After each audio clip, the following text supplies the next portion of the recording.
Já aconteceu com o mundo alguma vez o que está acontecendo agora? E o que deu depois? Para onde vai?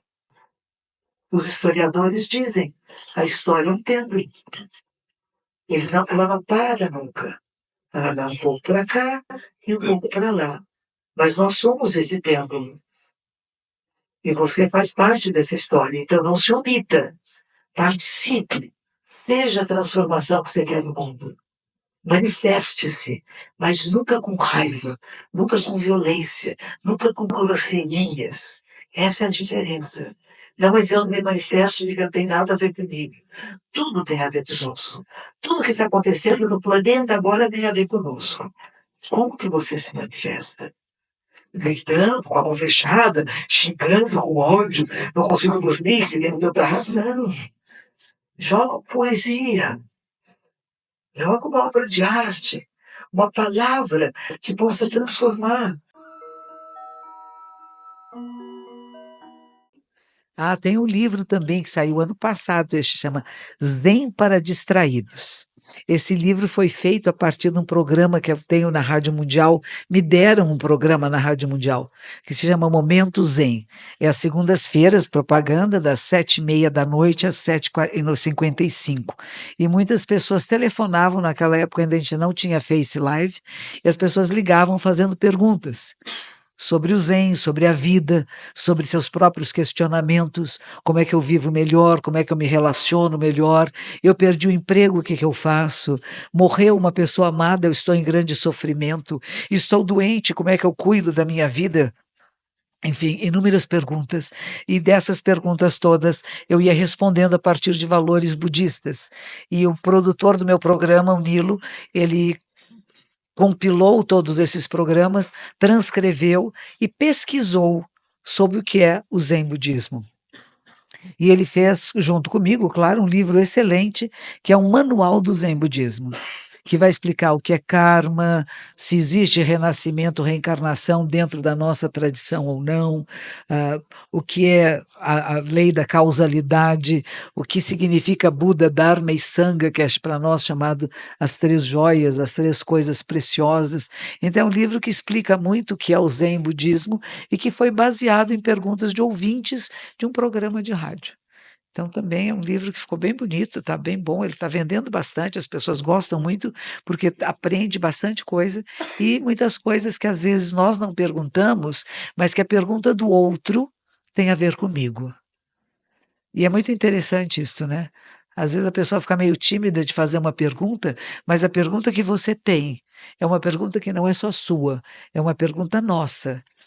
E se você fizer, alguém que talvez fosse mais tímido, mais tímida e que não faria, vai poder ouvir alguma coisa que gostaria de ouvir. Mas, Moura, você sabe que é uma coisa muito comum nesses 6.000 eventos que eu já fiz na vida, quando os palestrantes estão falando, tem uma história, por exemplo, como esse, tão concentrado, o convidado várias vezes responde às perguntas que as pessoas estão pensando. É uma espécie de inconsciente coletivo? Acho que sim, mas pode ser que seja mais que isso, né? Não gosto do inconsciente coletivo. Não. Eu gosto muito, nós ficamos numa só energia vital. O nosso consciente se manifesta o tempo todo, que o Jung falava, temos um inconsciente que é coletivo. O que você pensa passa para mim de alguma forma, por isso que eu gosto de ver o público, sabe? Às vezes eu vou fazer palestra, o público está todo no escuro, e eu fico assim, cadê quem está aí? Estão gostando, não estão gostando? Aquele ali, o que será que está pensando? Olha lá, ele está comendo os dedinhos, olha lá. Tô te vendo, tá? Mas precisei pôr meu minha tampinha aqui, senão eu não via. Tá roendo as unhas, nhe-nhe-nhe. Gostoso, né? A minha superiora no mosteiro, e era uma coisa que muito me surpreendia, ela era insistente em dar o mesmo ensinamento, mas nunca ficava brava, nunca reclamava e nunca dizia: "Eu já falei isso para você". Cada vez é como se fosse a primeira vez. E isto me impressionou muito, porque quando eu percebi quão repetitivo era o mesmo ensinamento para mim, eu estou falando de mim, eu comecei a pensar: "Nossa, que paciência tem esta pessoa e como eu sou tola, porque ela já me falou isso várias vezes nunca ficou brava, nunca ficou irritada, nunca ficou impaciente. E era como se fosse a primeira vez, porque cada vez que nós erramos é a primeira e única vez, porque nada jamais se repete. Em japonês tem uma expressão, ichigo ichie. Cada instante é único, não tem bis na vida. Se você vê a pessoa fazendo alguma coisa que não é adequada, tendo um pensamento que está saindo, que não vai levar a alguma coisa boa, fale como se fosse a primeira vez. Tantas vezes quantas necessárias.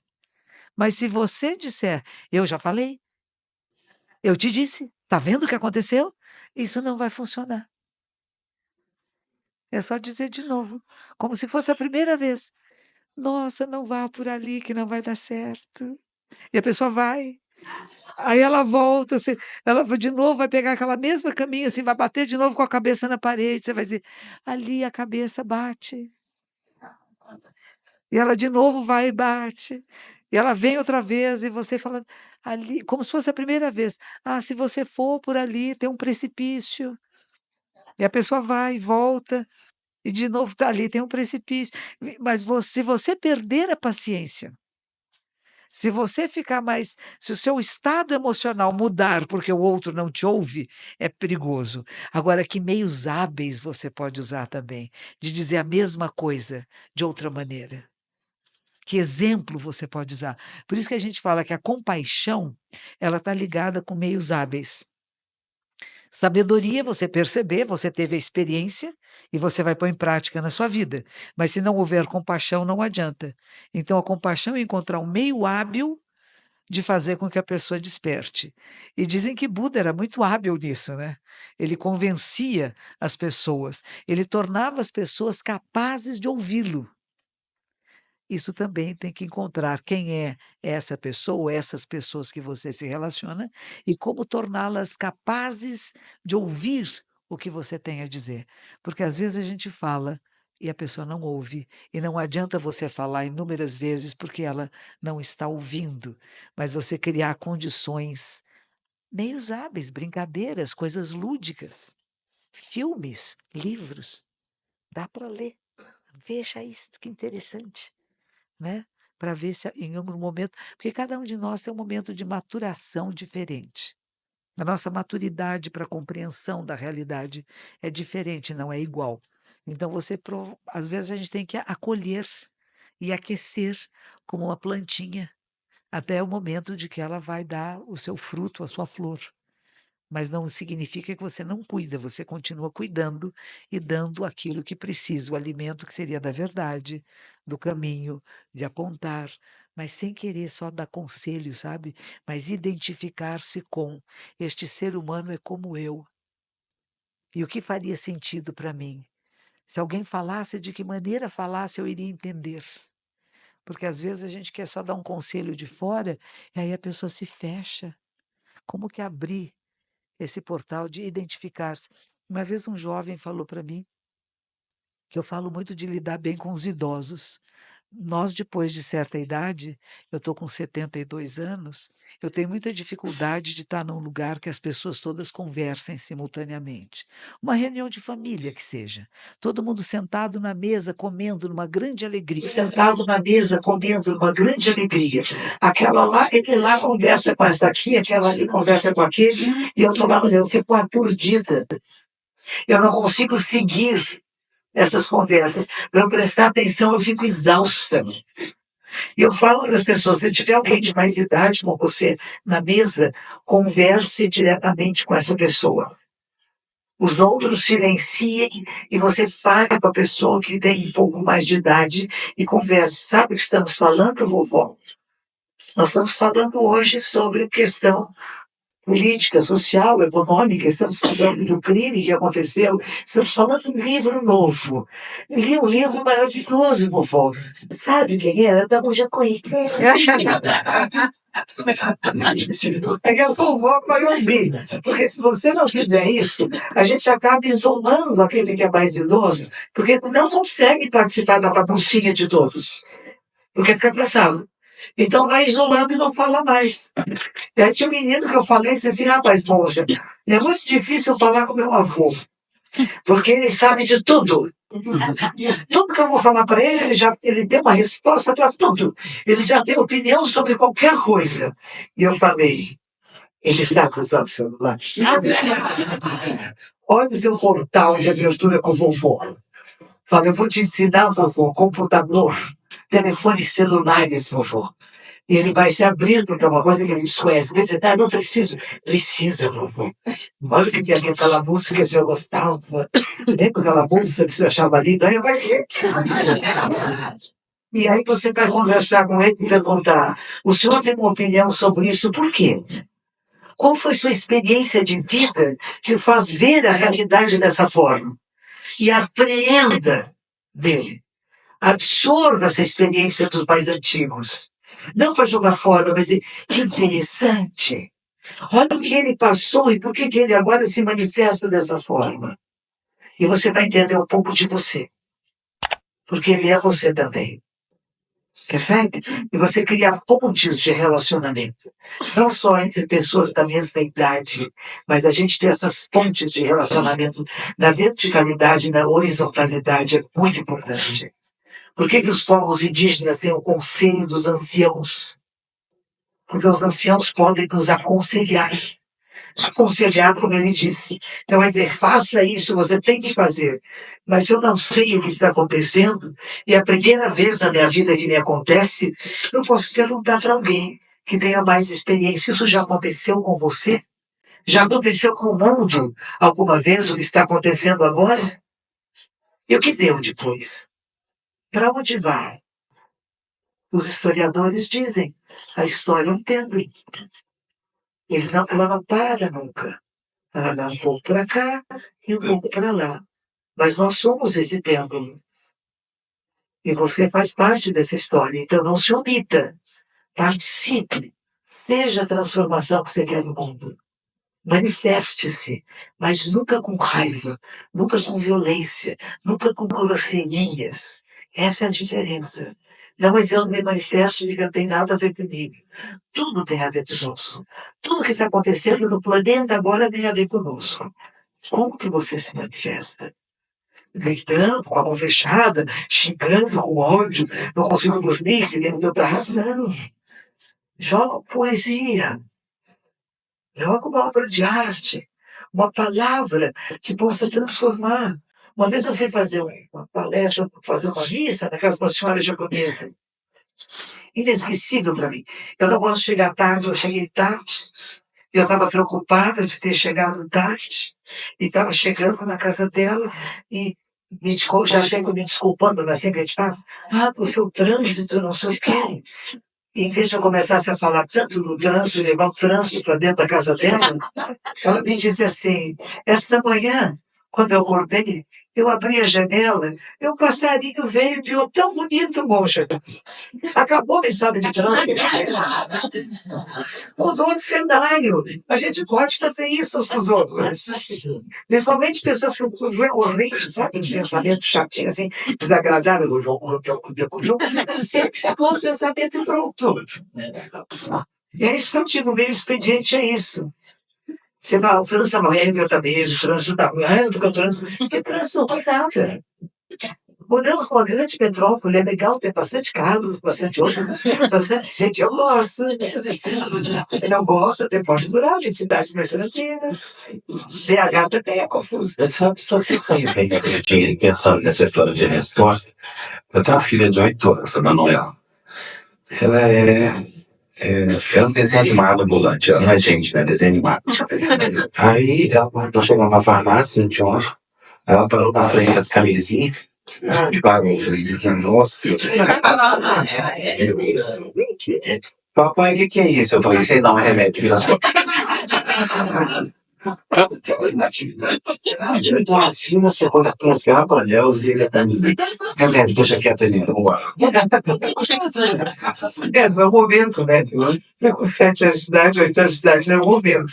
Mas é uma coisa tão terna, criança. Eu tenho um bisnetinho que fez 1 ano agora, dia 25. E outro dia eu fui na casa dele, assim, à tarde, eu dou um pãozinho. Ele é comilão, sabe? E me também, olha na beleza. E ele pegou o pãozinho inteiro, comeu, dividiu em pedacinhos, não. E no final, quando ele não aguentava mais, ele começou a me dar um pãozinho na boca. Eu tava mordido, ele sorria, tá feliz. Ele ficou me dando pãozinho. Eu falei uma coisa tão simples, esse compartilhar, está na nossa pureza da nossa infância. E a gente esquece isso, como é que isso é meu, não dou para ninguém. Quando você consegue abrir as mãos, ela se enche de todo o universo. Partilhar suas ideias, seus livros, seus pensamentos, seus objetos. Não vão ficar acumulando muita coisa. Conseguir abrir mão um pouco. E você vai ver que tudo retorna para nós, né? E às vezes retorna mais do que aquilo que você deu. Então, às vezes fica preocupado, né? Tem que guardar as coisas. E a sabedoria do ensinamento é este, né? Imagine se naquela hora o pai resolve dar uma aula De educação de educação sexual na farmácia para pequenininha. Não, você sabe, é o seguinte, né? Você sabe o que passou pela minha cabeça, mas também errado. Nada. Não, agora não é hora, não é o momento, é só uma curiosidade. Por isso que Buda dizia, você não responde a uma pessoa, a menos que ela pergunte 3 vezes seguinte. A primeira vez, não vai ouvir, não tá nem aí. Eu falasse assim, confessou mesmo, é uma porrada. E já tinha que dar 3 voltas em volta dele para perguntar, você quer mesmo saber? Quer. Então tá bom, de novo, não dá volta. Quer mesmo, quer mesmo? Quer mesmo, então agora eu vou explicar. Senta que eu explico. Bem, gente, realmente agradeço a presença de todos. Dois motivos para vocês. Primeiro, eu vou pedir para a Mônica fazer o encerramento, é claro. Mas, como é tradição na cultura da música, não agarrem ela. Então, beleza? Normal, próximo. Saudação para o normal. Porque no Sesc Santo André teve uma pessoa que eu tive que segurar e puxar ela. Ela é muito gentil, ela sempre recebe os abraços, é claro. Isso, Mas pode tirar foto? à vontade. Não pode, você pode tirar foto. Não pode dar beijo na careca. Quando eu falo que não pode dar beijo, aí Então, continuando, só peço isso, não beijem a careca, vai ficar tudo certo. E eu queria pedir a Mônica para fazer um encerramento.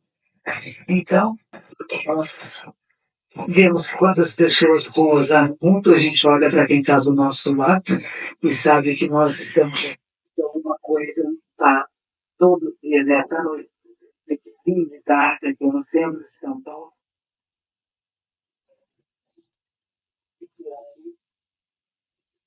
Si mesmo, sobre a capacidade de despertar da mente humana, que é comum a todos nós. Um autor de Barcelona, ele chama isso de inteligência espiritual, que não tem a ver com espírito nem espiritismo, mas com a capacidade humana de questionar-se sobre o significado da vida e como é que eu posso usar melhor a minha vida, ou seja, viver com plenitude a minha existência.